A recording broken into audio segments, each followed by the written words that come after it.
Everybody, today I am going to be talking about organizing projects with the Kanban method from the perspective of somebody who is A, a Kanban newbie, B, completely overcommitted, and C, not really sure exactly what I'm doing yet, but I have at least gotten 1 month into attempting it, and so I'm going to give you my perspective from there. So if you want somebody who is a hardcore Kanban person, this may not be your video, but if you're wanting to dip your toe into it, this may be the place for you. So what is Kanban? It's a Japanese organization method that is meant to help you organize and prioritize your tasks in a way that minimizes like bottlenecking so that you're only working on a reasonable amount of work at any given time, feeling productive and being able to kind of manage like an ever evolving workflow.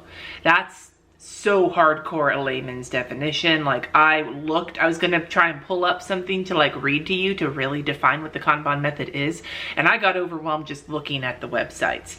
So that's kind of what I gleaned from like the overall view of it. It goes a lot deeper than that, and there are many different ways to implement it. My husband uses some of it at work. You know, they can use it on a big whiteboard. Trello is actually kind of based on the Kanban system if you like moving things around. So I have used it in some respect before, not knowing it, via Trello. I've also used something kind of similar in the way I move tasks from my monthly to my weekly to my daily lists and my bullet journal, but it's never really been sort of that method and thinking about it. In practice, what does it look like? It looks like taking your projects and your tasks, your big things, your big projects, your big goals, your big whatever it is you're working on, and breaking it up into all of the granular tasks that it takes to complete that project, putting them all on post-it notes or something else on like a whiteboard or some other kind of situation. They call them a Kanban board, in a section that's like to do. And then you also have a section that's in progress and a section that's like completed or finished or done or whatever the case may be. So you fill up your to-do with all of these post-it notes, and then as you're working on them, you move some into your in progress section, and then when you finish those, they go into your completed section, and then you move more into your in progress section. Now the reason this is supposed to help is because your to-do section is probably going to be the biggest section of your board, filled with all the things that you need to do. Your in-progress section needs to be a lot smaller so that you physically can't put a shit ton of stuff in that column to keep you from working on too many things at once. More on that later when it comes to how I've been working this past month.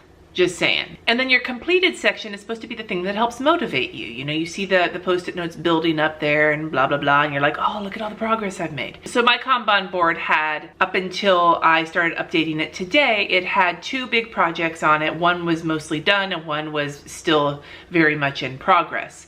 And the 2 projects that I had on it were opening up my print shop, which is the one that's still very much in progress, and publishing my first Skillshare class, which if you've been following me at all, you know that I did complete that. And the link is in the description below, pimping it out. It was really satisfying working on the Skillshare class to be able to move all the different items from up in the to-do down to the progress and then down to the completion.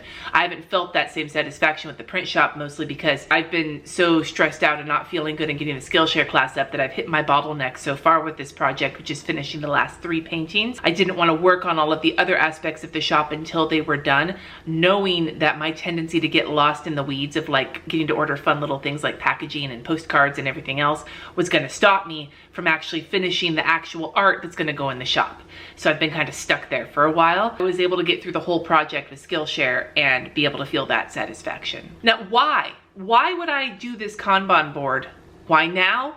Why in general? Well, I learned about it from watching, I actually learned about it from watching a YouTuber called Heart Breathing. She has a Kanban board for her projects, and I'll link her channel down below. And I got really intrigued by it, and I decided to make, as soon as I redid my office and I had a spot for a board like that, I was like, fuck yeah, let's give it a try. And Jesse was like, hell yeah, Kanban, I know about that, let's do it. The reason I wanted to do it specifically was because in August, I took on these 2 big projects, getting this print shop ready to go and this Skillshare class. And I was like, well, they're big and I want to manage them, and so I'm going to manage those 2 projects specifically on that whiteboard. And it worked out okay in August because when it came to like my videos, I was doing Plan As You Go and it was live every day. So I didn't have to worry about editing or anything like that. I could stream every morning and then get to work on those 2 projects aside from the other couple of things I needed to do.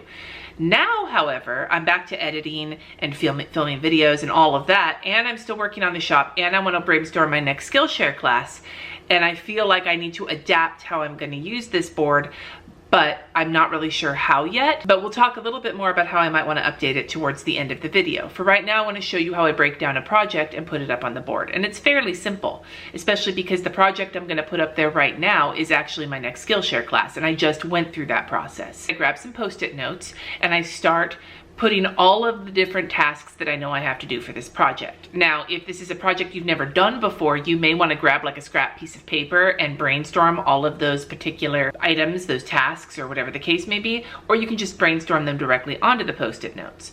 For me, it's fairly simple. I'm not using the same Post-it notes I used in the previous class because a lot of the stuff I used for that class had to do with my first Skillshare class, getting certain back-end things done that only need to be done at the beginning. But I did go through, write all the tasks out, and then as I hit the end of writing all the tasks out, I realized, oops, I fucking forgot a couple of the things I needed to do, like the cover image. So I got all of them, and I can always add them on later. Then once I have all the Post-it notes, I take them over to the board and I put them all in the to-do section, and I kind of stack them in a way where they're in order of when I'm going to be doing them so that they're easy to pull off the board, because otherwise it would just be a hot fucking mess over there. I lined all my Post-it notes up on the board in the order that they were going to need to go. I was originally going to put a couple of items into the in progress, but then I realized if I do that, I'm going to start focusing on that instead of on finishing my prints, which is the thing I really need to finish. So I put one item, brainstorm my next class, into the in progress and left the rest of them on the to-do side.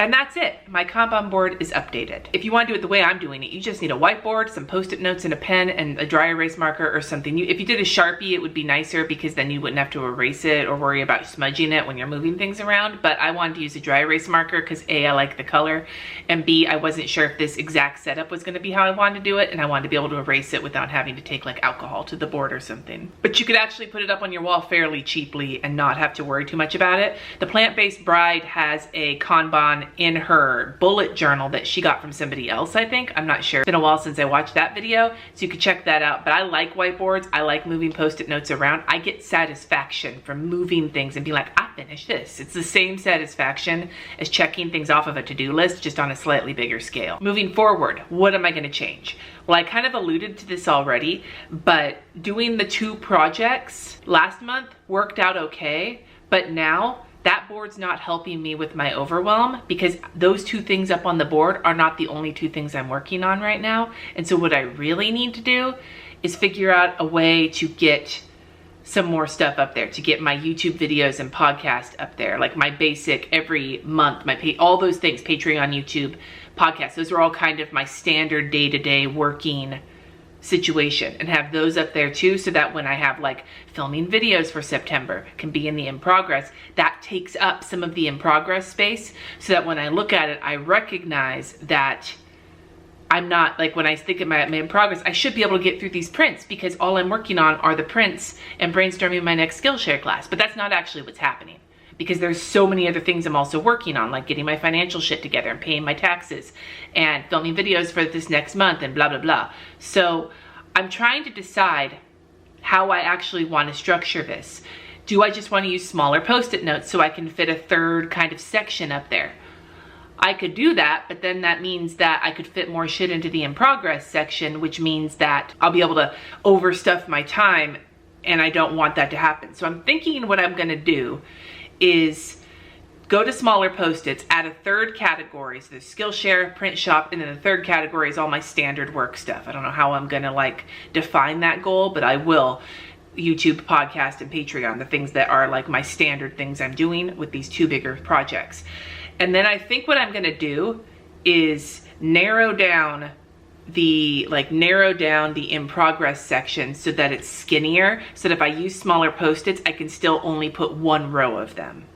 And that will keep me from like putting a shit ton of them up there. I think that's what I'm gonna do, but I'm not sure. It's gonna be an update situation. I'm gonna have to update you again. So that's kind of where I'm at with the Kanban board. I know like it went well the first month. It was extremely helpful in getting me through these 2 projects, but I'm recognizing now that for it to be a continual help, I'm gonna have to adapt it a little bit more to my standard day-to-day workflow, and that's something I need to work on in this next couple of months. So I will do an update if you want me to. Let me know in the comments down below. But for now, as a first month Kanban board user, I will say it was very helpful. It wasn't like over the top extra. It was just nice to be able to see things at a glance. Don't regret it, and I'm going to keep using it. I'd love to hear your thoughts in the comments below. Let me know if you use a Kanban board or the Kanban method, how you do it. Was it helpful for you? Or if you have a different method that works for your project planning, I'd love to hear about it. Thank you so much for watching. Subscribe if you haven't already, and I will see you in my next video.